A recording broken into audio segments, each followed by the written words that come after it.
put it in their heart. He said, where is God in all of this that is happening? That's why the Bible has always told us that the devil is the accuser of the brethren.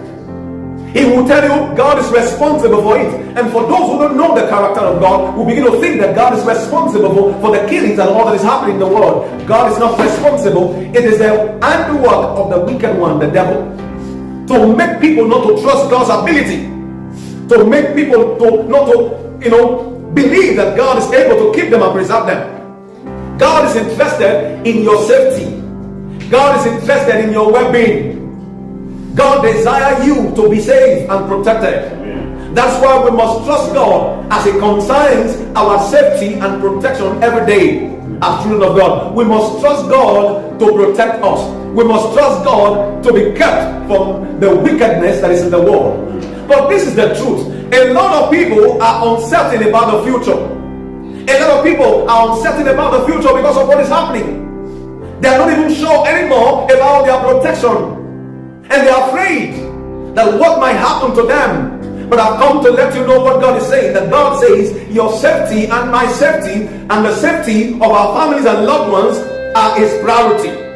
That we should not fret about what is happening. The Bible let us in on it by speaking in Isaiah chapter 43. I love what Isaiah the prophet says, Isaiah chapter 43. Beginning from verse 1. He said, fear not, but now thus saith the Lord that created thee, O Benjamin, and he that formed thee, O Bernard.